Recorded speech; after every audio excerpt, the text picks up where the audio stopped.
The 2021 NFL playoff bracket is officially set. The college football national championship game is tonight between the Georgia Bulldogs and the Alabama Crimson Tide.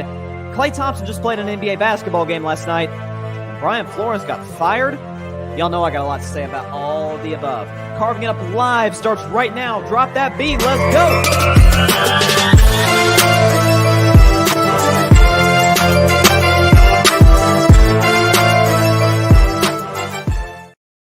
Here we go. Good evening, everybody, and welcome to Carving Up Live right here on Facebook Live, YouTube, and on Twitter.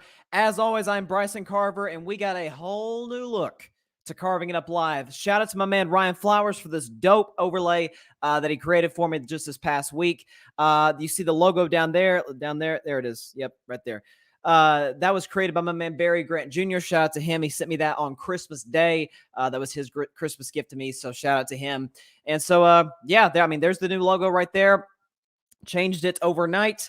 And looking to sort of do some different things with Carving It Up Live. Of course, we had the new intro there, so a lot to talk about in the world of sports today. It's business as usual, except it's not. We got a lot. So the national championship game, Georgia, Alabama, that is tonight at 8 Eastern, 5 Pacific time on ESPN.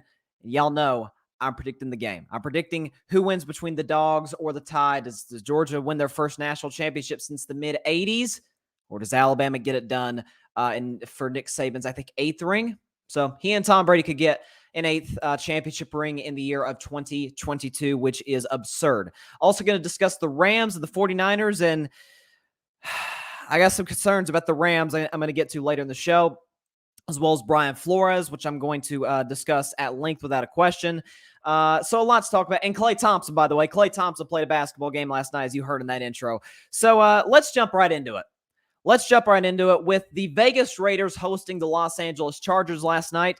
And a ton of playoff scenarios were on the line all day yesterday. It was crazy, and I loved every single second of it. And could you have asked for a better NFL game to close out the 2021 regular season? As my man Philip, we were texting throughout the game, as he told me that was a movie. You can't even come up with that stuff. Going back and forth, and then finally the Raiders built a 15-point lead with 5 minutes left, and we're thinking it's over. And Justin Herbert converts multiple, not just fourth downs, but we're talking 4th and longs, 4th and 7, 4th and 9, 4th and 10.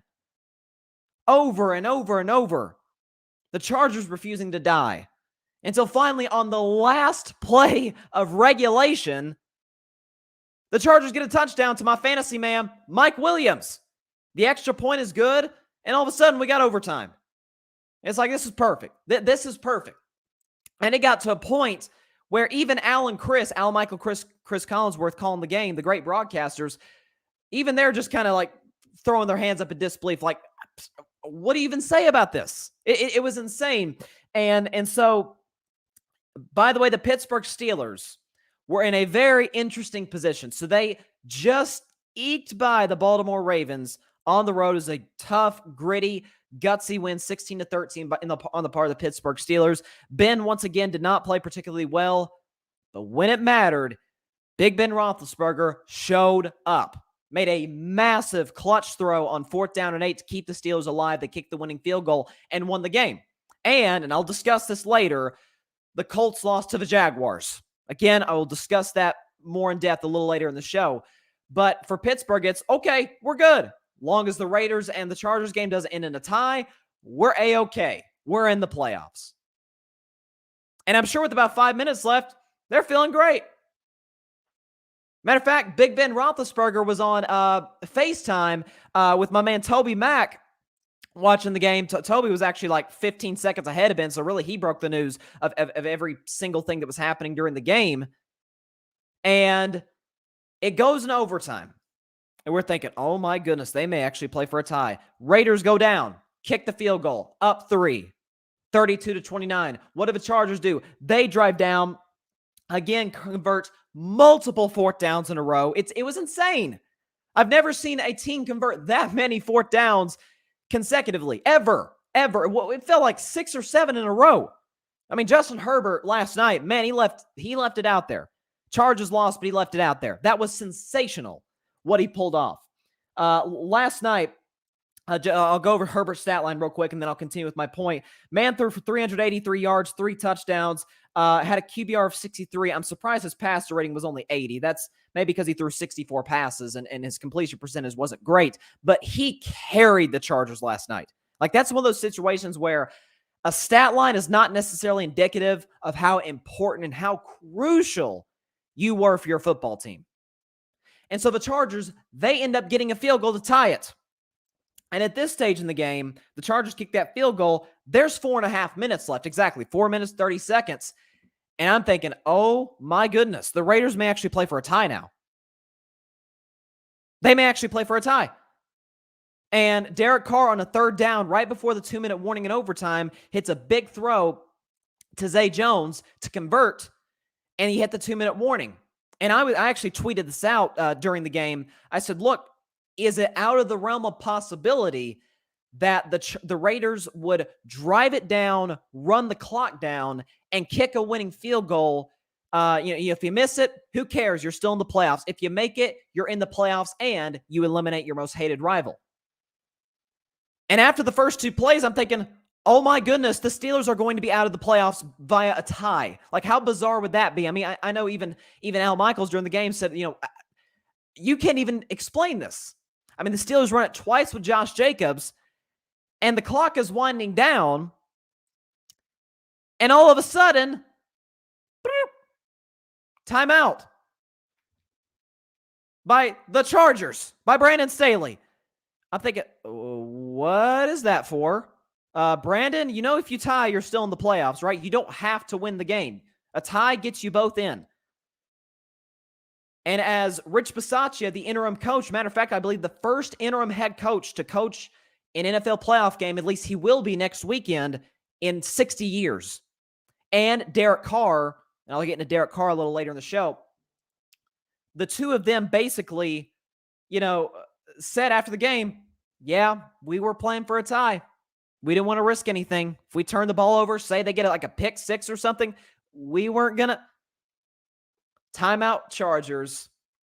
And as Brandon Staley said after the game, we were trying to get our run personnel out on the field, which made no sense to me. None. And so what happens is, I guess that run personnel really worked because he got a 10-yard gain on 3rd and 4, which got the Raiders into field goal range. And they bled the clock down, and Daniel Carlson kicked the game-winning field goal, winning the game 35-32 in one of the craziest games I've ever witnessed. Like, you think you've seen some crazy games. You think you've seen it all. Nope. No, you have not. I haven't. You haven't. None of us have seen it all in the realm of possibility in the game of football and in the National Football League. Unreal. As a matter of fact, the NBC cameras caught Justin Herbert on the sideline. They read his lips. He said, I've never wanted a tie so bad. Okay. I wonder how he's feeling towards his coach today. That's interesting. So it was wild. And Brandon Staley, look, I've defended the guy all season long. When people are like, why'd you go for him 4th down? I'm like, look, he's being aggressive. It's what he does. I mean, that's who he is as a coach. He has an identity as a head coach. Many head coaches don't. At least he does, and the players are like, okay, that's our coach. We're gonna be aggressive. That's what we do. Like, when people are like, oh, why Brandon Staley go for it so many times on 4th down in that game against the Chiefs a few weeks ago? I was like, outside of the 1 4th down before the end of the half in that game, I was like, yeah, I get it. I understand him going for it. But yesterday, he went for it on 4th and 1 at his own 18. What are you doing? Then you add to the fact that you use the timeout with 37 seconds left. I'm thinking, oh my goodness, if the Raiders hand the ball off and you tackle them short of the 1st down, the game is over and you're in the playoffs. Literally.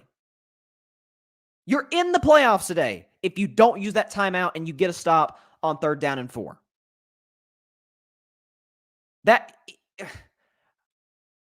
It's unbelievable. I've never seen anything like it before. And so on the part of the Chargers, who I picked to make the playoffs with a 10-7 record, which they would have gotten had they won last night, it's really an interesting position because you got all this talent. You got a superstar at quarterback, and you're 9-8, and you missed the playoffs, and you finished third in your division.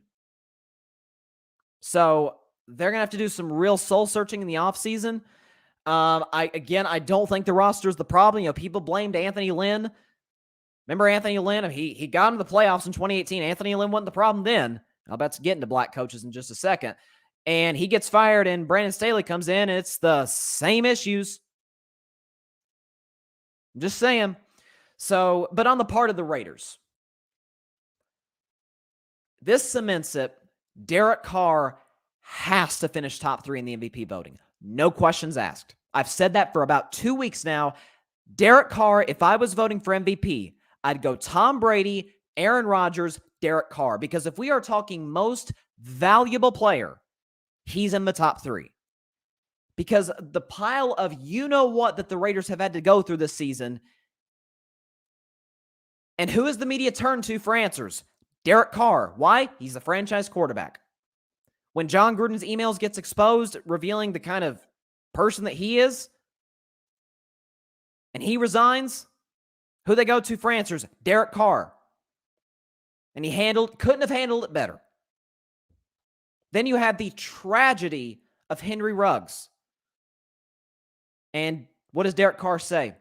I'm going to love him. I hate what happened. He said, but if nobody's going to be there for Henry Ruggs, then I'll be. Leader. Then you got Damon Arnett acting like an idiot on social media. He gets cut. And so now Derek Carr's going to deal with that. And then last week, going into the Raiders' biggest game in years, a defensive back gets arrested for DUI. And the Las Vegas Raiders are in the playoffs as the 5 seed. And they won double-digit games. Think about that. And finished the season on a 4-game winning streak. They lost by 39 points at Kansas City. 39 points. And we're sitting at 6-7 and looked dead in the water. And Derek Carr, fourth quarter comeback after fourth quarter comeback after fourth quarter comeback against the Browns. Played a tight one against Denver. Fourth quarter comeback against the Colts. And overtime comeback against the Chargers. What Derek Carr did this season, to me, has not gotten enough attention. Has his numbers been through the roof? Nope. You look at Derek Carr's stats over the course of his career, season by season, this is kind of a typical Derek Carr season. Like, his numbers are right about the same if you look at him. But value, keeping an organization intact? Interim head coach, and again, nothing against Rich Bisaccia. Rich Bisaccia is a great special teams coach. He's never been a head coach in his life until this year.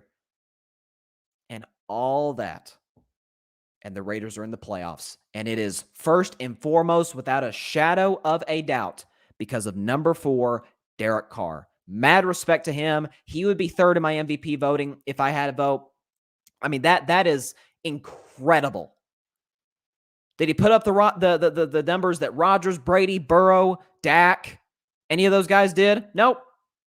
But value, this year, he's more valuable than Burrow. He's more valuable than my man, Dak.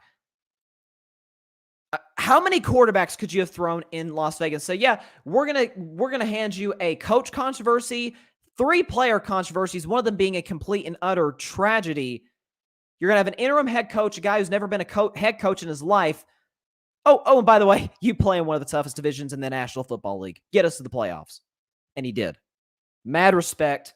Bravo. Matter of fact, I want to sit back and give him a sitting ovation. I can't stand up right now, but round of applause for Derek Carr and what he pulled off this season. That is hats off. All righty. Got a couple comments here. Barry Grant Jr. is in the comments. He says, yo, what is going on in here? New look. Yes, sir. Barry, Ryan created this overlay. Shout out to Ryan. His overlays are freaking through the roof. And be sure to check out Ryan's show, Clutch Sports Talk, shortly after mine. And he says, Derek Carr is amazing. He is. And again, I'm still trying to process what the flip happened last night with that game. Never seen anything like it before. Never. Couldn't believe what I was watching. But for the Steelers and for Big Ben Roethlisberger, he gets one more game. Now, you know what? I might as well go ahead and show the playoff seeding. So this is 1 through 7 in the AFC. This is the final playoff seeding. So the Tennessee Titans did beat the Houston Texans yesterday to clinch the number 1 seed in a first-round bye, so they will not have to play this weekend. They get the week off, and the road to the Super Bowl, at least in the AFC, will have to go through the Music City. The 2 seed, the Kansas City Chiefs, they barely survived Drew Lock. Vic Fangio, who just got fired. Anyways, they barely survived the Denver Broncos on the road on Saturday evening to clinch at least the 2 seed. They were hoping for a Titans loss. They did not get that. So the Chiefs are in the playoffs. Excuse me. That's the whoops. I think I butchered the AFC playoffs right there. My bad. Here's the NFC. My bad. I wasn't able to get the AFC out there. NFC, you got the Packers at the 1 seed. We already knew that. They clinched that last week. And nope, that is not the playoff picture either. All right. Apparently those graphics did not get to where they needed to be. Yeah, it happens. But basically, don't have the graphic up there for the YouTube audience. But 1 through 7, the AFC, you got the Titans, you got the Chiefs, and then the Bills won yesterday. They clinched the AFC East over the New York Jets. Win or lose, it wouldn't have mattered because the Patriots lost to Miami, and I'm about to get into Miami in just a second. But the Bills won, clinched the division, and the Bengals lost. The Bengals were resting some guys. They lost to the Cleveland Browns, so the Bengals slid down to the 4 seed, and the Bills climbed to the 3 seed. And so the wild card teams, the AFC, you got the Las Vegas Raiders, incredibly, the 10-7 6 seed New England Patriots, and somehow, almost as improbably as the Raiders, the Pittsburgh Steelers are in the playoffs. And a matter of fact, I read entering this week, they had a 10% chance of getting in, which is incredible. Shout out to them. And then the NFC, again, the Packers, the 1 seed. We already knew that coming in because they clinched it last week against the Vikings. The 2 seed is the Tampa Bay Buccaneers. They entered as the 3 seed, and they moved up to 2. The 3 seed right now is my Dallas Cowboys, who jumped after they beat crushed the Philadelphia Eagles in Philadelphia on Saturday night, and got a Rams loss and a Cardinals loss. And so the Cowboys got the 3 seed. Rams and Cardinals, the 2 best NFC West teams, will be playing each other 4 versus 5. The Niners at 6 and the Philadelphia Eagles at the 7 seed to round out the playoff teams in the NFC. So, and again, I'll break down some of those wild card matchups as we go throughout the week, but that's your 14 playoff teams. Titans, Packers, chill, relax, you get a week off, rest your bodies. And as for the other 12, get ready because it's do or die, win or go home starting this weekend. And I got to say, I've never been more excited for a playoffs ever. But to the NFL's credit, listen, they said that going into this year that this was sort of going to be their biggest season ever, right? That was sort of their marketing line. And if that is a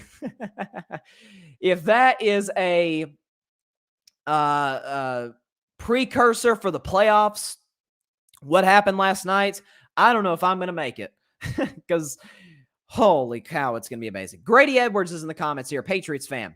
He says, as a Patriots fan, I'm so happy Miami fired Flores. I'm sure you are. That definitely helps the Patriots. Only coach in my lifetime that struck any fear into me. Maybe their level of ineptitude is the level of the Jets and Texans and Jags.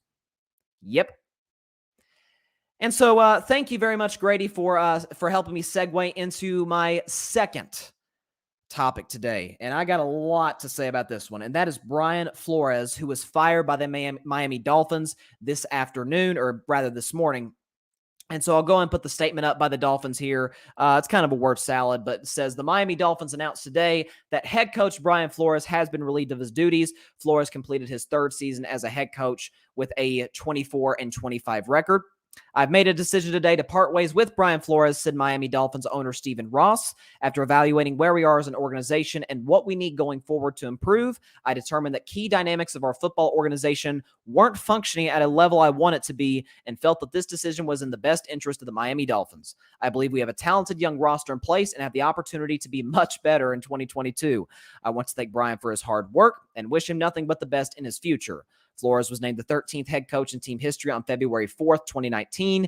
He began his coaching career as a special teams assistant for New England from 2008 to 2009. In 2010, Flores served as an office assistant and worked with special teams. He spent the final 8 years in New England from 2011 to 2018 coaching defense.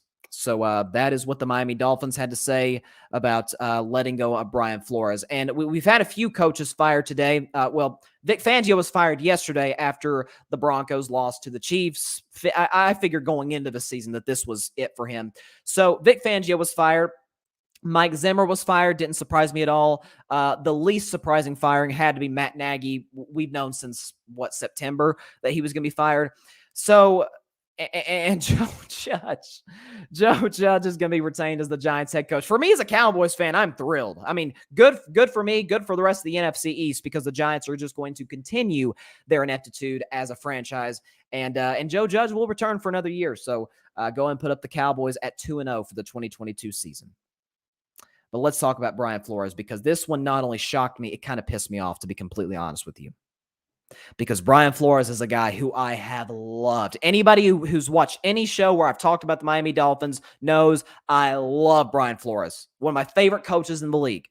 And it's a good point by Grady there in the comments. He's the only coach as a Patriots fan, as Grady's a Patriots fan, that struck fear into him. And you know why that is? Because against Bill Belichick, who some, not me, but some consider the greatest coach in the history of the National Football League. Bill Belichick, he's got 6 rings on his finger as a head coach and 8 rings on his finger as an assistant/head coach. Brian Flores went 4-2 against Bill Belichick. Matter of fact, one of those wins was monumental because it was the end of the 2019 season. The Dolphins had gotten kind of hot at the end of the year. They weren't going to make the playoffs, but they got hot at the end of the season. They traveled to Foxborough in the last game of the regular season against Tom Brady, who was still a New England Patriot. And the Patriots had to win that game in order to clinch the 2 seed, and at that time, a first-round bye. And the Dolphins won it. They won the game. So that's the guy that the Dolphins fired. Before I go into really the logistics of my main argument, can I don't know, can I throw out what Brian Flores has accomplished with the Dolphins in the last few years? So they went 5-11 in 2019. They got off to a horrendous start that year, but they finished well. They won, I think, like 4 of their last 6 games to close out the regular season. So it was like, okay, there's something to build off of. It's a young team. It's a rebuilding organization. Let's give it time. We come into 2020. And the Dolphins go 10-6. More on that in a second. This year, they started 1-7, and it wasn't looking good. But what did they do? They won 8 of their last 9 games to close out the season. By the way, you might be wondering, the last 2 years, which they did have a winning record. People are like, oh, he missed the playoffs. You want to know whose quarterbacks were? Ryan Fitzpatrick, who's on his 9th team. Josh Rosen, who's on his 5th team in 4 years. Tua, who we've all acknowledged by this point is not a franchise quarterback. As a matter of fact, I'm not even sure he's a starter. And Jacoby Brissett, who's been on 3 teams as a starter and a backup. May I remind you that the Miami Dolphins were one of the best defenses in football over the last 2 years. And twice a year, they had to go against, I don't know, that Belichick guy in New England and that Josh Allen guy in New York with the Buffalo Bills. Had to play them 4 times a year. Back-to-back winning seasons. With a good roster, not a great one. Not even close to that of their rival, the Buffalo Bills. And Brian Flores lost his job today. People are not going to want to hear this. but I don't care because it's true. If Brian Flores was white, he would still be the head coach of the Miami Dolphins, period. We know how this works with black coaches in the NFL. I talked about this at length when people were suggesting Mike Tomlin might take the USC job. I was like, what? No, he won't. He's not leaving the Pittsburgh Steelers. And by the way, Mike Tomlin, 15 straight years with a winning record, yet people seem to put him on the hot seat every year. Wonder why that is. But with Brian Flores, again, the nothing that he's had at the quarterback position, yet he's had back-to-back winning seasons. This reeks of the same stench that came from the Detroit Lions when they fired Jim Caldwell. Remember Jim Caldwell? Same Jim Caldwell who coached in the Super Bowl against the New Orleans Saints as the head coach of the Indianapolis Colts. I get it, he had Peyton Manning, and I'll give you that. Peyton Manning was one of the 3 greatest quarterbacks in NFL history. I got you. Jim Caldwell did coach in the Super Bowl. Okay, so he's hired by the Detroit Lions in 2014. They go 11-5 and should have won a playoff game. They made the playoffs, went 11-5, should have beaten the Dallas Cowboys. They outplayed them, but Tony Romo made a couple clutch plays late that Matthew Stafford couldn't make. Shocker. 2015, they got off to a 1-7 start. Sounds similar to Brian Flores. 1-7 start. But what do? They win 6 of their last 8 games to close out the regular season. So they got momentum going into 2016. 2016, they go 9-7 and make the playoffs despite the fact that Matthew Stafford, and we saw what happened yesterday, came apart in the last 4 games of the season, and Detroit still made the playoffs. In 2017, same record, 9-7, but barely missed out in the playoffs. Jim Caldwell then lost his job. Jim Caldwell won 36 games as the Detroit Lions head coach in 4 years. And he had a 56% winning percentage. You want to know what the Lions coaches since have done? Winning percentage, Jim Caldwell won 56% of his games. Other Lions coaches since, 26%. Jim Caldwell won 36 games in 4 years. In the last 4 years for the Lions, with an extra game, mind you, they've won 17. Less than half. Yet Jim Caldwell cannot seem to get a job in the NFL. So, Brian Flores.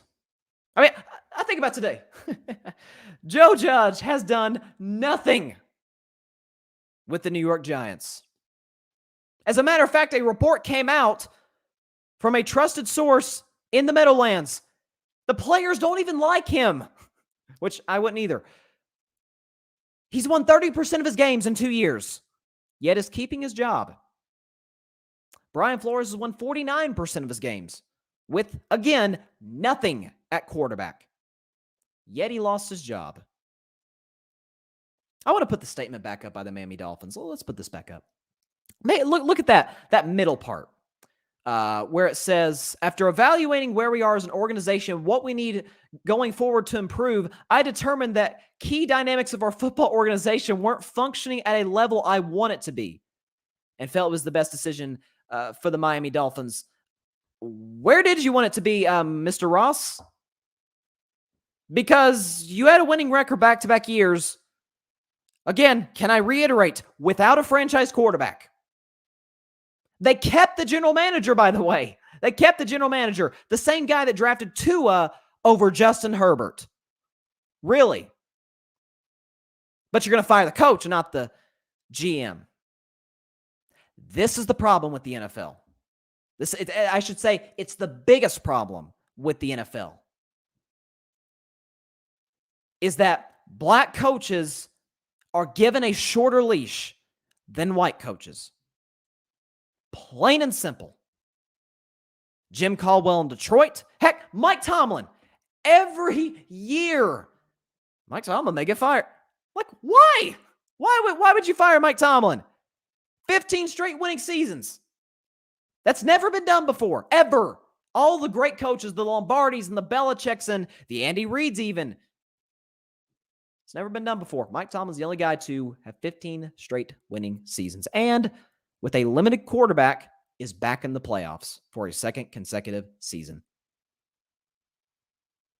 but he's on the hot seat every year. And Brian Flores, after winning 8 of his final 9 games with Tua, got fired. I will be very interested to see where the Miami Dolphins go with their next hire. Very interested. And another report, I believe it was by Adam Schefter, said that his name, Brian Flores' name, is going to be a very hot name in other coaching searches. Yeah, you think? You think? He turned the Miami Dolphins defense into a top 10 defense. He had, again, can I name the quarterbacks one more time? Ryan Fitzpatrick, Josh Rosen, Tua Tagovailoa, and Jacoby Brissett. That was his quarterbacks. And he's still had back-to-back winning seasons. This is why the Dolphins are a bad organization. As Grady pointed out in the comments there, it's safe to say, let's go and put them in with the Jets. Because since Marino, they've done nothing. Dan Marino kind of kept that franchise afloat. After he retired, what have they done? They had Jason Taylor, who was a monster, and Zach Thomas. They didn't win any games. So, this... Lord, I could go further on this, but I'll hold off.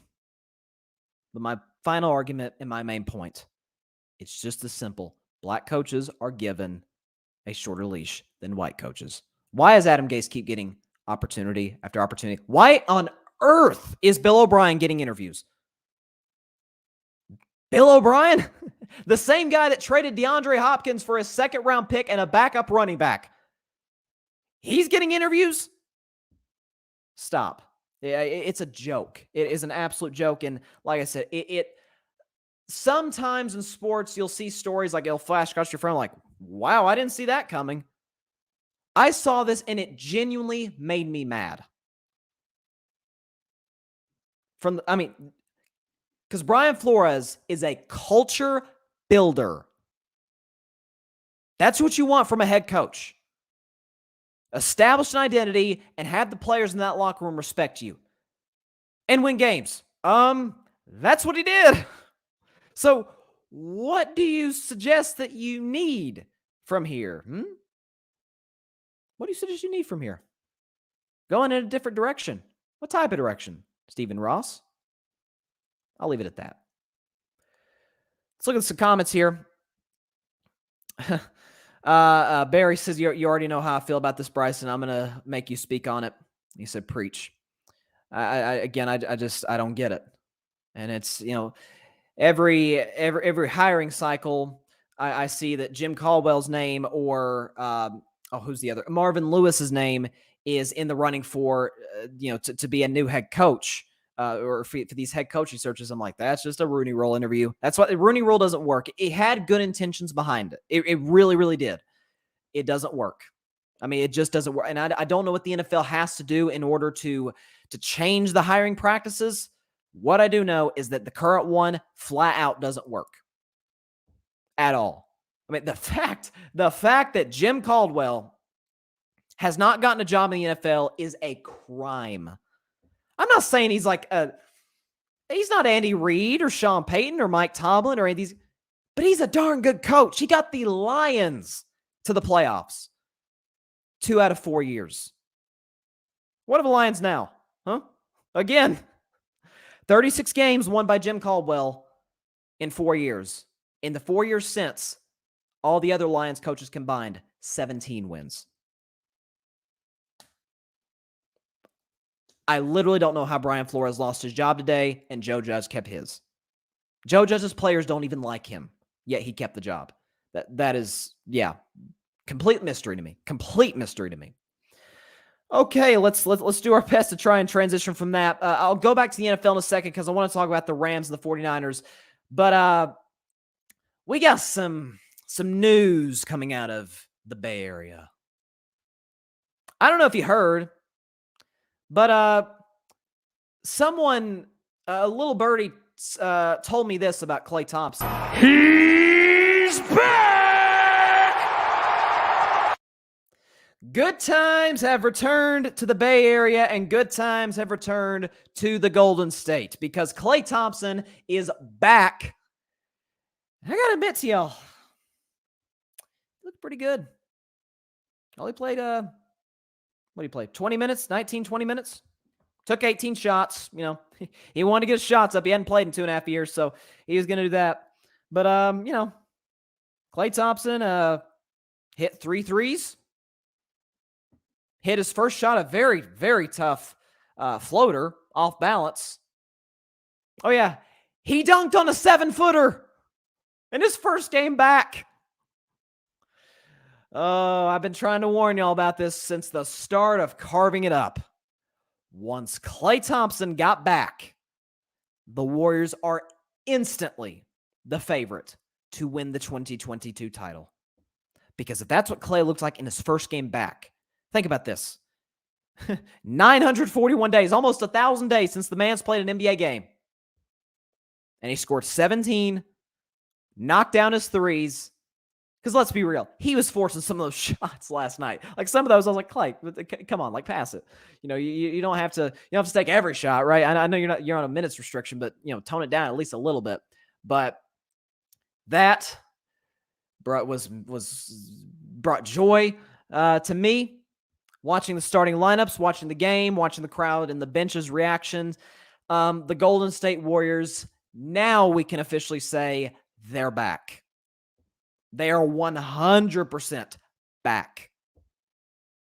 The only two teams that strike fear in me as a Warriors fan out west, and I said it before the season, and look how they're playing, the Phoenix Suns. People are like, oh, Phoenix is just a one-hit wonder. I was like, I don't know. Chris Paul still don't look too old. Devin Booker is only going to get better. The same could be said about DeAndre Ayton. And what, did Monty Williams forget how to coach? Mikal Bridges is going to get better. It's a good bench. And look at the Phoenix Suns, tied with the Warriors for the best record in basketball. And the second team that scares me as a Warriors fan is a team in the opposite conference. And no, it's not the Brooklyn Nets. It's the defending champs, the Milwaukee Bucks. You see how Giannis is playing? I mean, he's been unbelievable as of late. Everybody else, no one else would take the Warriors to a 7th game, maybe to a 6th game. Utah maybe could take the Warriors to a 6th game. Memphis, Lord have mercy. I told y'all though about Memphis. I told you Memphis was going to be a problem this year. I told you John Morant, man, he's coming. But people talking about, the Lakers are going to be better. Please. Lakers are sitting at 21-20, and Russell Westbrook. How many points did Russell Westbrook score? What was it? Was it 6 points? let me pull it up. Let me make sure. Like I was actually reading the stat line right. Yeah, Russell Westbrook 2 for 12, 6 points. The path is clear for a 4th championship for the 3 amigos, as they called them. You could throw Andre Iguodala in there, the 4 amigos. Because Steph Curry, he was in a slump. Listen, Steph was horrible last week. He was trash against Miami. He was even worse trash against the Dallas Mavericks. Scored 28 last night, and at one point hit 4 straight threes in a row in about a 2-minute span. Steph looks good to me. Draymond, although he didn't play last night, he was just in the starting lineups just to be out there for Klay. But Draymond Green, I don't know, he's the Vegas betting favorite for Defensive Player of the Year again. Jordan Poole, he may not play enough games off the bench, but if he does, he may be the 6th man of the year. And Steve Kerr, he's got 3 rings as a coach.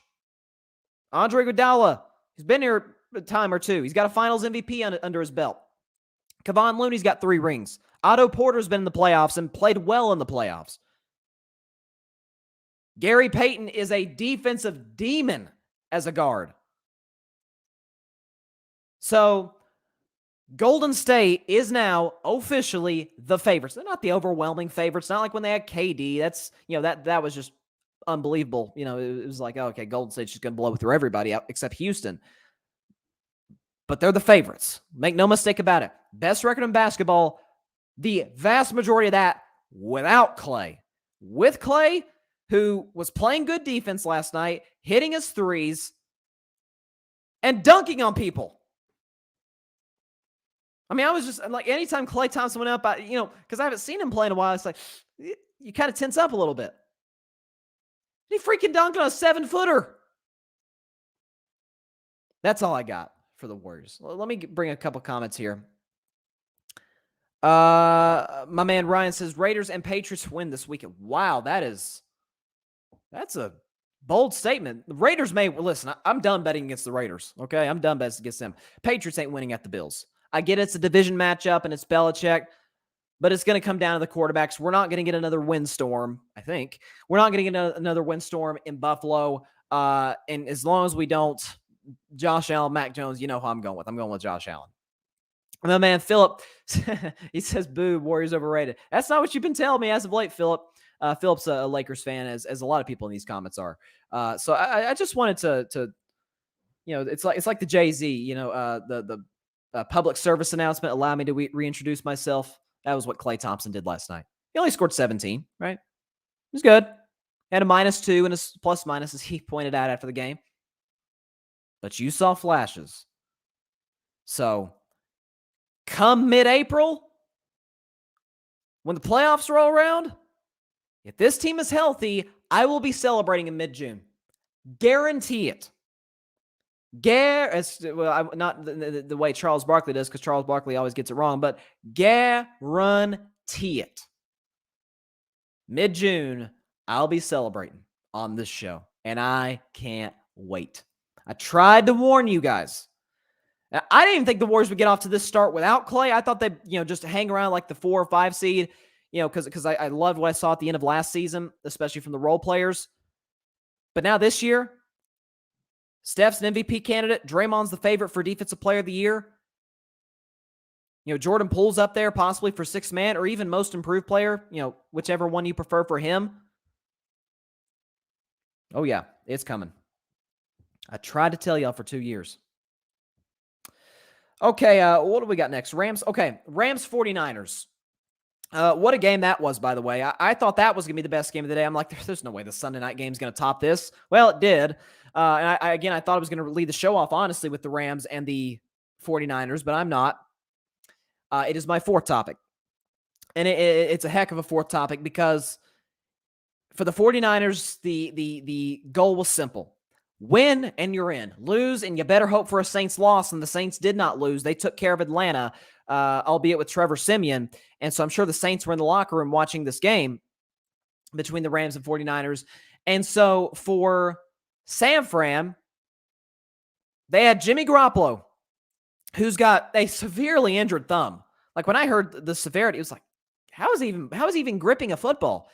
To Jimmy Garoppolo's credit, he gutted it out. He toughed it out. And but you're down 17-0 on the road in LA against your division rival, and they have something to play for too. They got to win the division, and they'd like to be the 2 seed as well if they win. So the Niners are in a seemingly impossible situation, a beat-up quarterback, and if you go to Trey Lance, throw a rookie in down 17-0, although that's kind of what I was calling for during the game, but Kyle Shanahan, he's stuck with this guy. They got the running game going. Deebo Samuel, once again, is a literal video game.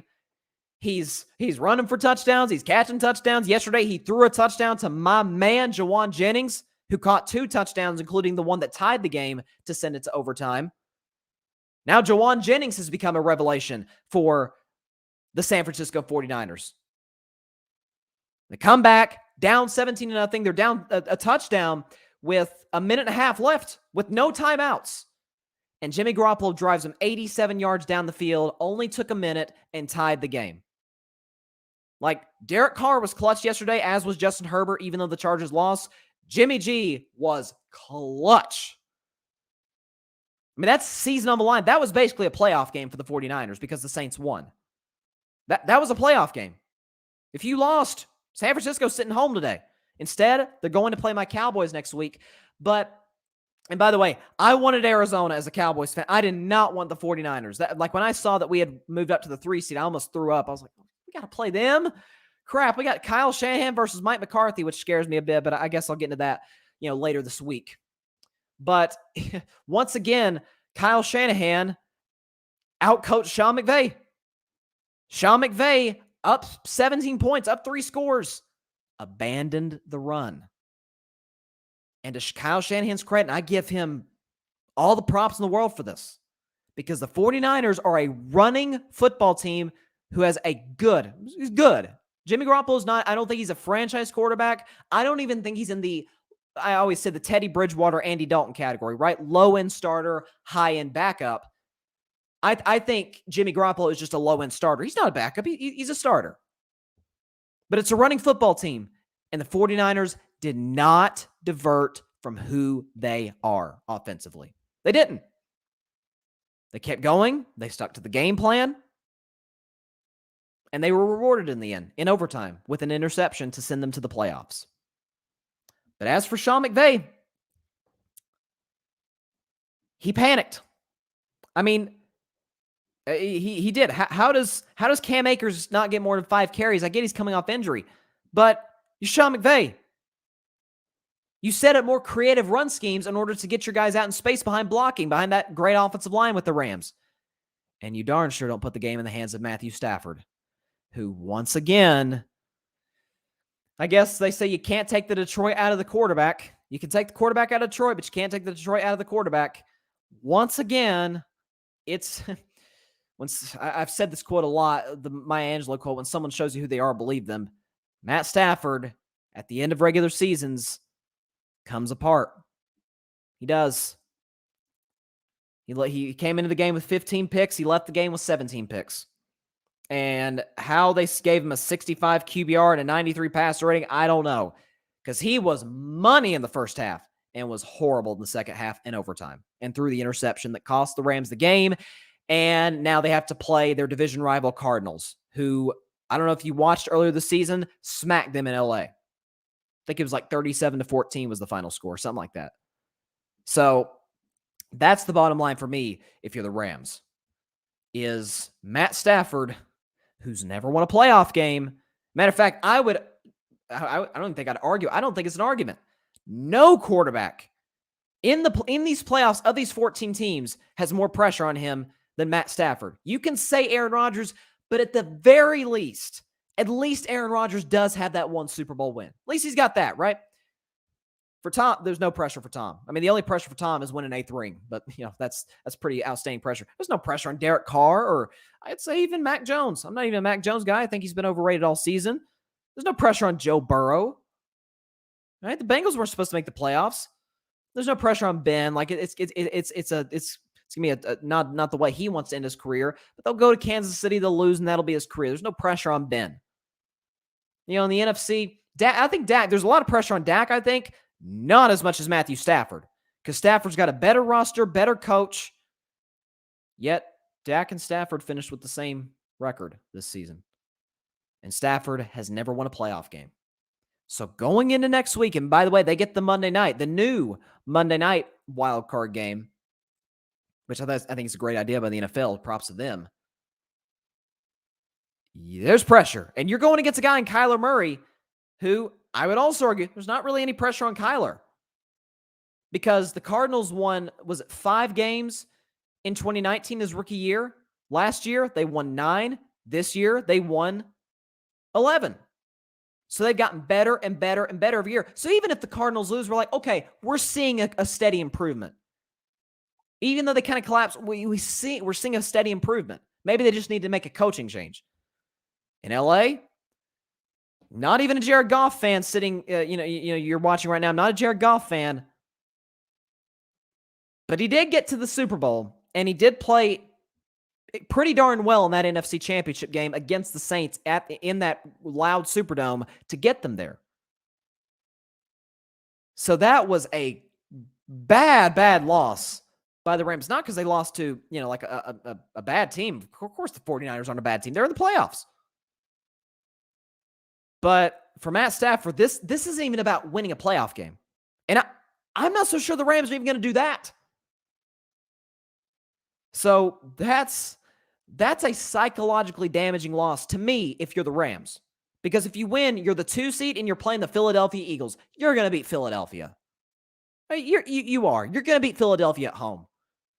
Now you got to play the team that you face twice every year, who destroyed you in your building, and when they had a beat-up roster, almost beat you on Monday Night Football the second go-around. So I think the Cardinals, even coming off their loss to Seattle, are going to be feeling confident, ready to go. And I think there's going to be a little bit of doubt in the heads of those Rams players. But again, it goes back to the fact, and Sean McVay, again, I think he deserves some blame. He abandoned the run. And once again, for the 6th straight time, it's Kyle Shanahan getting the advantage, winning the game over Sean McVay's team. So I'm going to be very, very interested to watch the Rams next week. And very, very interested to watch number 9 at quarterback. Because Matt Stafford on that last play had Odell open, and it would have won the game. It would have sent your division rival home, and you would have been the 2 seed. Now you sit at the 4 seed. So, and think if Arizona had won that game, they'd have dropped to the 5 seed. So they're lucky the Cardinals lost that they're even getting one home playoff game. That is a tough, tough loss for the Rams and a huge win for the 49ers and for Jimmy Garoppolo. Good for him.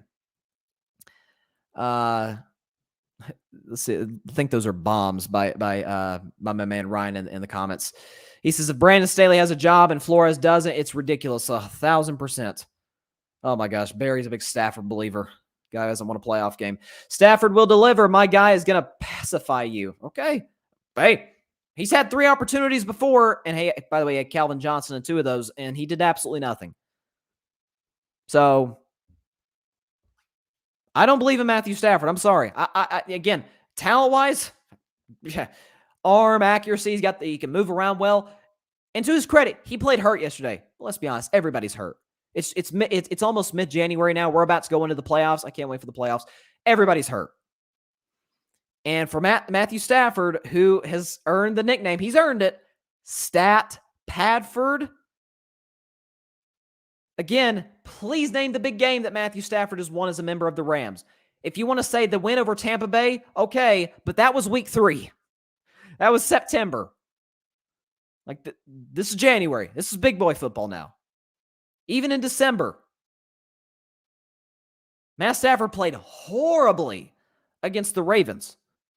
Just got bailed out because the Ravens had Tyler Huntley and not Lamar Jackson out there. And he played horribly against the Vikings, but got bailed out by his defense. And yesterday, absolutely collapsed in the second half. Came apart. And we should give the 49ers defense credit for that, because that defensive line, man, is a nightmare. But you got to be better. If you're the franchise quarterback, this is the organization that traded for you. I'm just a second. I'm about to talk about another quarterback who it was put up in shut up time for him, and he failed miserably. Matt Stafford, you got one last shot. If you win one playoff game, I still don't think that's a successful season considering the talent on this roster. So for the Rams, they have to, win this playoff game, and unless a lower seed also wins, which I really don't think that's going to be the case, the Rams will be going to Green Bay in the second round. And I know I've said the Packers will be one and done, but that's kind of a perfect matchup for Green Bay is playing the Rams. Because, look, we saw what happened in November, which, to be fair, was really the last time the Packers even looked like a Super Bowl team. But I don't know. It's a warm weather. It's a dome team from Los Angeles. Going to Green Bay, I'm not so sure about that. So, look, if Matthew Stafford wins 2, not even 1, if he wins 2 playoff games, yes, I will be pacified. I will shut up. But you got to win 2. You can't win 1. Not with this roster, not with that coach. You got to win 2. I'm going to be very interested to see how the Rams come out this upcoming wild card game. Do or die, sink or swim against the Arizona Cardinals, who I think have, I wouldn't say no pressure, because the Cardinals did get off to a 10-2 start before losing 4 of their next 5. But there's pressure on the home team. Lots of pressure. So let's move on to the Colts and the Jaguars, which is the only reason Pittsburgh even had a shot to make the playoffs. Because if the Colts had, may I repeat myself, beat the Jaguars, they'd have been in the playoffs. Instead, their season is over. I said going into the season, it's funny, I just talked about a quarterback in Matt Stafford who is in this exact same position. Carson Wentz was traded by the Philadelphia Eagles to the Indianapolis Colts. And I said, if Carson Wentz doesn't succeed in the current situation that he's in right now, he won't succeed in any for a number of reasons. Number one, when Carson Wentz was probably going to win MVP in 2017 before he tore his ACL, his offensive coordinator was a man named Frank Reich. Well, Frank Reich was his head coach this year and runs the same system. He also happened to have a number of good targets. T.Y. Hilton, Michael Pittman Jr., who I really like, out of USC. He also had arguably the best offensive line in football. He also had a guy who's in the running for MVP as his running back in Jonathan Taylor. He's also got a defense that is second in the NFL to the Cowboys in takeaways. Oh yeah, he's also in a terrible division. Gets to play the Texans and the Jaguars twice a year. And the Colts went 9-8 and missed the playoffs. 9-8. Taking on the Jaguars, who just got beat by 40. Listen, I know New England's better than Jacksonville, but 40? Just got smacked on the road by 40 points. The fans in the stands are wearing clown masks, making fun of the upper management. And that's the team you lose to? It's the first time Trevor Lawrence has looked like the first overall pick all year. First time all year. And you absolutely collapsed against them. Carson Wentz, the blame is solely on that guy. It is hilarious to me that 2 years ago people said he was better than Dak Prescott. Hilarious. I said on the very first topic of the very first episode of Carving It Up back in 2019, when I was a little unexperienced podcaster, I said, Wentz ain't better than Dak. He ain't better. Now I'm not even sure Wentz is the best quarterback in his own division. I'm not sure he's better than Ryan Tannehill right now. Ryan Tannehill, with injuries and his best player out, who happened to be a running back, Derrick Henry, led the Titans to the number 1 seed with an inferior roster. With a coach, listen, I think Mike Vrabel's coach of the year, but Mike Vrabel and Frank Reich, I think they're on equal footing. Like, Frank Reich's won a lot of games. He's never had a losing record in his 4 years as the Colts head coach. All that, the roster, the coaching, the bad division, and you couldn't even make the playoffs. That's embarrassing. I mean, there's no other way around that. That is embarrassing for Carson Wentz. So, for all the apologists out there for this guy, you got nothing now. Against the team that, even with the win, still has the first overall pick in the draft. The team that first of all, hired Urban Meyer to begin with, then fired him 13 games in. Looked like a train wreck all season long. And that's the team you lost to with your season on the line. That's as bad of a loss as I think any team has ever had in the history of the NFL regular season. I'm dead serious. I don't think I'm overreacting here. As a matter of fact, I got some numbers that actually are on my side on this one, because the Indianapolis Colts are the first team in NFL history to have a playoff berth on the line and lose to a 2-win team. It's never happened before until yesterday. Again, I don't even know how you justify it. I really don't. Carson Wentz, when the moment calls for him to be at his best, he's not just not his best. He doesn't just disappear. He absolutely crumbles. Some athletes are built for this, and some are not. And, to go over Carson's numbers, again, can I please reiterate, against the Jacksonville Jaguars, who, despite the win, they still have the first overall pick in the draft. They finished 3-14. Carson Wentz, 17 for 29, 185 yards, a touchdown, a pick, a fumble, a pass rating of 74. I don't know how he got that, but you know what? You want to know what his QBR is? QBR, by the way, for those of you that don't know, is they grade a quarterback just like you grade a test, 0 to 100. Carson Wentz got a QBR of 4. Yes, he's big and strong. He's got the arm talent. What he doesn't have, leadership. That's been in question going back to his Philly days. He doesn't have the clutch gene.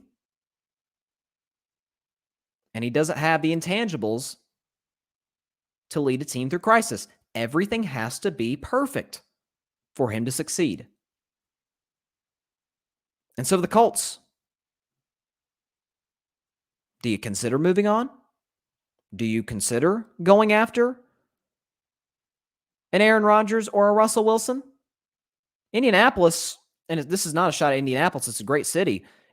Indianapolis may not be the most attractable destination compared to, say, Miami or New York or something like that. But they got everything. Everything except the quarterback. That has become evident. And so, think about the Philadelphia Eagles. Think about how the Eagles are feeling today. They traded Carson Wentz, got a first-round pick for him, and they're in the playoffs, and the Eagles are home. The Colts are home. The Eagles won 4 games last year, improved 5 wins to 9 wins to get to the playoffs. The Colts, think about this. The Colts had a 40-year-old Phillip Rivers, 40, and he didn't age like Brady. They won 11 games and made the playoffs with a 40-year-old quarterback. With Carson Wentz, they won 9 games and missed and lost to the Jaguars to end their season. It's as humiliating a loss that I've ever seen in the regular season, ever. Please, if anybody has one worse in the comments, let me know. Or if anyone on social media has one worse, let me know. Because I can't think of one.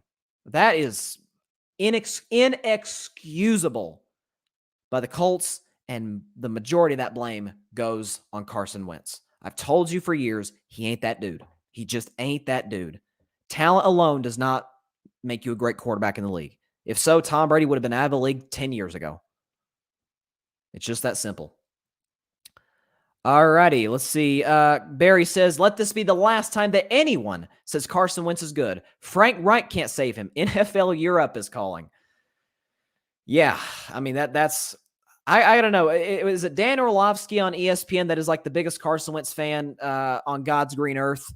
I haven't really paid attention to the national media today. I may have to look it up and see what Dan Orlovsky had to say about what Carson Wentz did yesterday. Because that's the number one adjective I used to describe what happened. Inexcusable. Yeah. I'm speechless. I can't believe it happened. I know they haven't won in Jacksonville since 2014, but I'm like, come on, you're 15-point favorites. The playoffs are on the line. This team may be trying to lose to get the number 1 pick.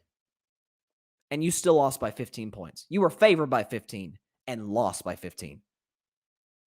That's embarrassing. Real quick, I just want to throw this little side note in because I've talked about this for a while. I'm not going to make this a full-on topic. I just want to throw this out there that in 2021 they did a survey, not a survey, but they looked at the ratings for all the TV programs, and people said they were boycotting the NFL and that the NFL was dying. Well, I can't tell that you're boycotting the NFL's dying because 28 of the 31 most watched TV programs, quote unquote, were NFL games. The only other 3 was the inauguration, the State of the Union, and the Thanksgiving Day parade. Outside of that, the other 28 were football games. But boycott all you want. Let's go around real quick. I'm going to predict the college football national championship game in just a second. I'm looking forward to it, man. It kicks off in about an hour between the Georgia Bulldogs and the Alabama Crimson Tide. And just want to look at some of the other games around the league. I briefly discussed the Chiefs beating the Broncos on Saturday night. That was not an impressive performance at all by Kansas City. I mean, yes, they had the division locked up, but you still had a shot at the 1 seed at that point. And even if you didn't get the 1 seed, long as you beat the Broncos, you're guaranteed at least the 2 seed, right? And Melvin Ingram kind of saved them. That was Melvin Ingram. He kind of saved them because the Broncos are driving And we're thinking, okay, they're about to put this game on ice. And Melvin Gordon fumbles, and Melvin Ingram takes it to the house, 86 yards for what ended up being the go-ahead / game-winning touchdown. And the Chiefs survived the Broncos. And, of course, the Broncos fired Vic Fangio the next day. The Chiefs are on to the playoffs for, I believe, the 7th consecutive season and their 6th consecutive division title. So congrats to the Chiefs. My Dallas Cowboys, let's get the Dak Prescott bobblehead back here. There we go. Two of the last 3 games, I've had that bobblehead in the room watch the Cowboys, and in both games, the Cowboys scored over 50 points. So I think I've found the good luck charm. But in all seriousness, though, the Cowboys won 51-26. Scoregami, by the way, that's never happened before. We've never had a 51-26 final score in NFL history. But Dak Prescott, ho-hum, 5 touchdowns, QBR of 98 in an almost perfect passer rating. But yeah, slump. He looked great though. Offense looked great. They ran for over 100 yards. Zeke looked good. That was my biggest. That got me excited when I saw what Ezekiel Elliott did. Right, 15 carries for 87. He averaged almost 5 a carry. I don't need Zeke to rush for 100. If he does, great. Just be effective in the carries you do get. Be effective, and going against this 49ers defensive line is going to be tough. I mean, it's going to be tough sledding against those guys. But look, Dallas did what they were supposed to do, and that game wasn't meaningless because they won and they moved up to the 3 seed. I kind of would have rather them stay at the 4 seed, but hey, you can move up to the 3 seed, you move a spot up in the standings, and that's how it is for the Cowboys. But they took care of Philly, and Philly is the 7 seed, and they'll take on the defending champions, the Tampa Bay Buccaneers. The Browns go into the Sunday games now. The Browns beat the Bengals 21-16, ran the ball well. Baker Mayfield and Joe Burrow did not play, and so Case Keenum did his job, did a good job for the Browns, and they finished with 8 wins. And so they got a lot of questions going into this offseason, so we'll see how that plays out. The Lions beat the Packers, and so I didn't think I'd get to bring this out again, but I have to. I talk about the kneecap biting, in reference to Dan Campbell this past press conference when he was hired as the Lions head coach. So in honor of Dan Campbell for the final time in the 2021 season, here we go. Let's bite them kneecaps. Kneecap. Kneecap. Kneecap. Kneecap. I love it. So the Lions won 37-30 over the Packers. Aaron Rodgers played the whole first half. I thought he'd only play like 1, maybe 2 series. He looked good. And Jordan Love came in the second half and didn't look so good. If that's the future for the Packers, then I would be pretty darn concerned. But the Packers lost. It didn't matter. They're already locked in as the number 1 seed, so they finished with the NFL's best record at 13-4. And so we'll see who they play a week from now. And then you had the Vikings beating the Bears. Patrick Peterson turned back the clock with a pick 6. And I don't know what Andy Dalton was doing in that play. So he throws it up for grabs. It's a 4th down. Patrick Peterson picks off. And go watch the play on YouTube. Andy Dalton has his back to Patrick Peterson. I don't even know if he knows where he is or if he just gave up on the play. And both teams, by the way, fired their head coaches today. Mike Zimmer and Matt Nagy are unemployed as of right now. I think Matt Nagy will get a second opportunity. I think he can coach.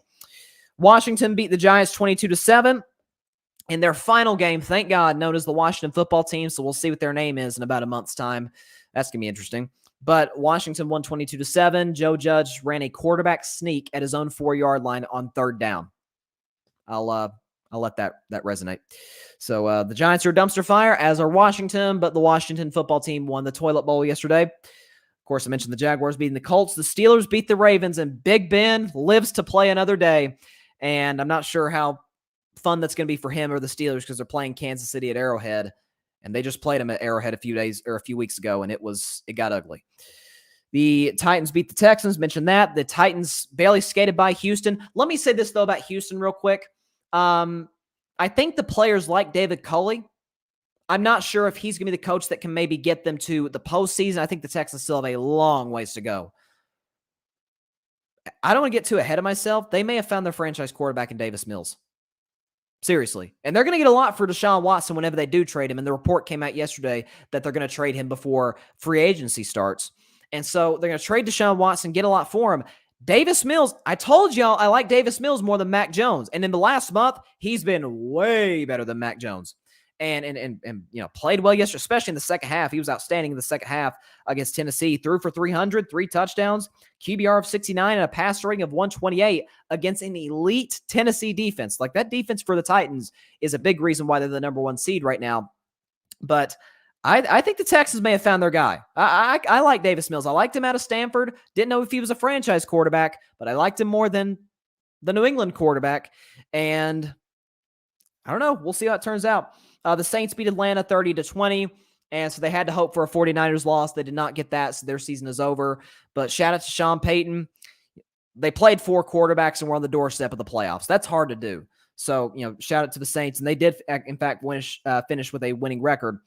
The Bills won 27-10 over the New York Jets, so I was barely wrong on my if I were a betting man.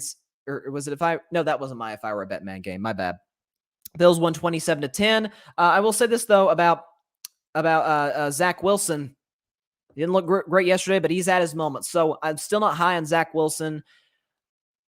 If he doesn't make that jump in year 2, the Jets probably need to move on. But I like the young talent the Jets have. They hung in with Buffalo for a while there, but listen, ultimately the talent of the Bills, and specifically Josh Allen and Stephon Diggs, of course, got the best with them. Barry says, don't mention MMJ, Michael McCorkle-Jones. Yeah, future Super Bowl champion Michael McCorkle-Jones. He may win a Super Bowl. It'll just be as a backup, though. 49ers beat the Rams, mentioned that. The Dolphins, who inexplicably fired Brian Flores, as I talked about earlier, they beat the New England Patriots yesterday. Didn't matter for New England. All it did was really drop them a seed, and they'll play the Bills in the first round.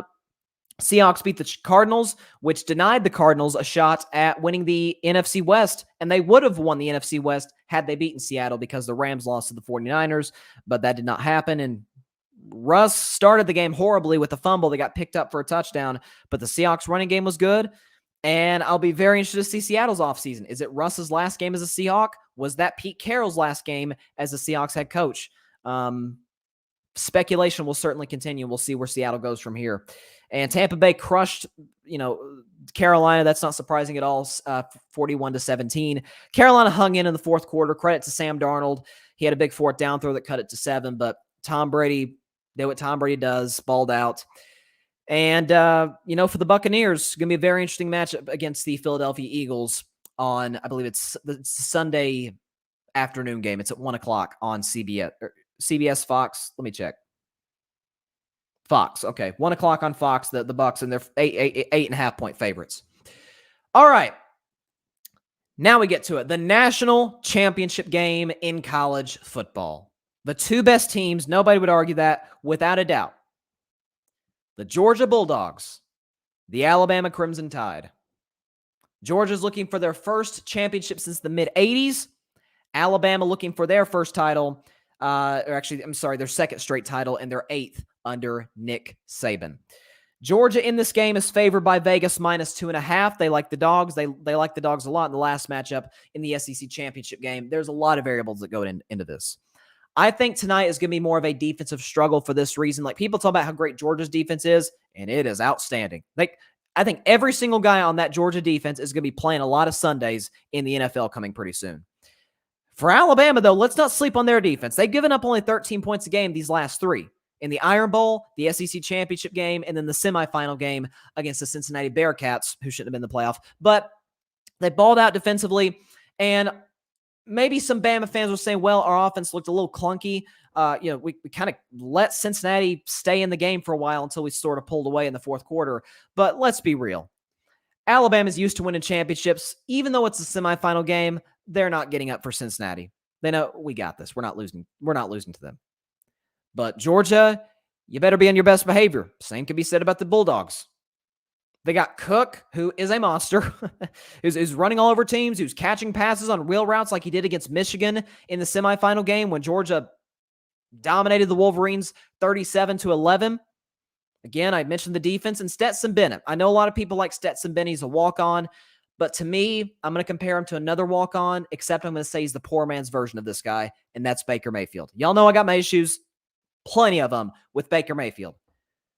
But did you see what he did his senior year at Oklahoma? I like Stetson Bennett. I really do. But he's one of those quarterbacks, you got to play with the lead.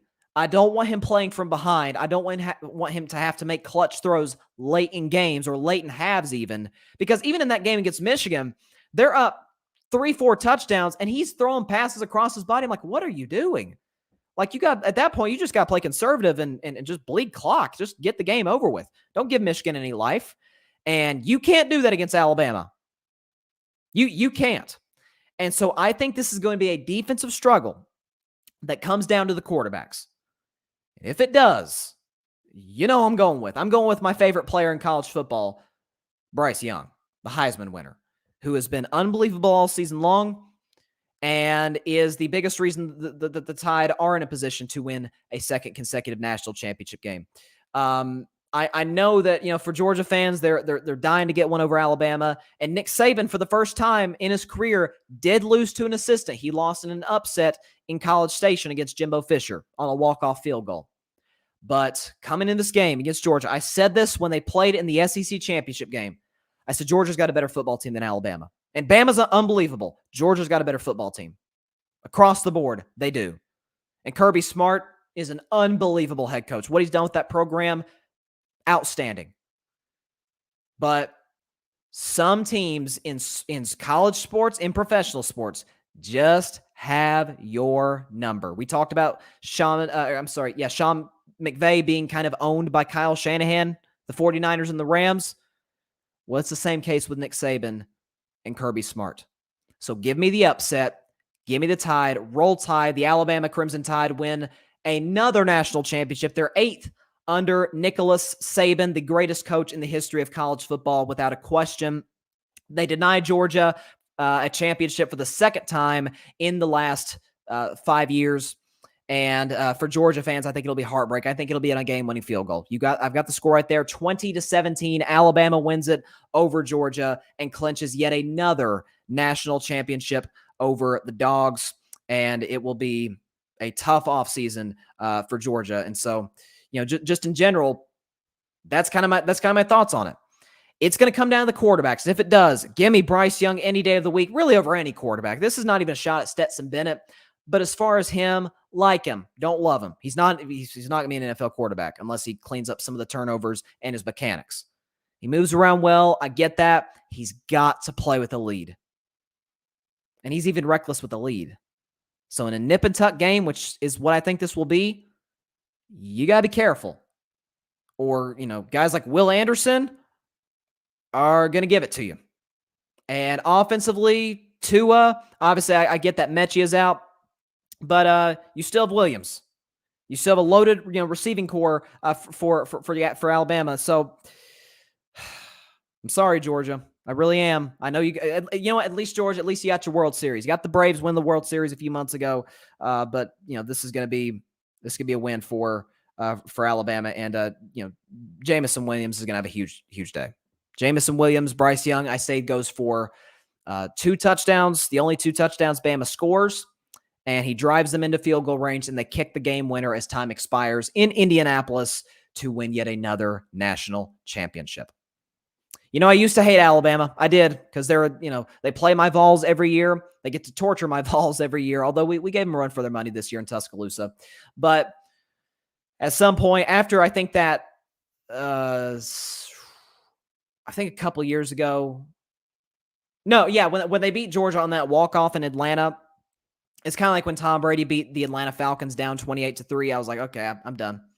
I'm done hating on this group.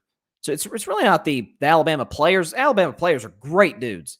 Like Nick Saban recruits high character kids, and credit to Bryce Young. He's taken advantage of the NIL rules and has been a great kid, great representative for Alabama, and is going to lead the Tide to another national championship. And Tom Brady, it's going to be on you. Can you tie Nick Saban with your 8th Super Bowl to his 8th national championship? We shall see. And so with that is all the time we have for today's episode of Carving It Up Live. We got the new brand change, new logo, new overlays, new everything, new intros, and about to have a new outro in just a second you're going to see. So hope everybody has a great week. I hope, on YouTube, Facebook Live, and Twitter, going to be on Thursday, as always, at 6 p.m. Eastern, 3 p.m. Pacific time. If you're listening to the Carving It Up podcast, we appreciate that as well. You've been listening on Spotify, iHeartRadio, Google Podcasts, Anchor, as well as wherever you listen to your podcast. So have a great evening, everybody. Stay safe. See y'all on Thursday. God bless you all. Peace out. I'm out of here. Thanks so much for watching the show on YouTube. Be sure to click that big red subscribe button and go check out the other clips and full shows of Carving It Up Live. Have a blessed day.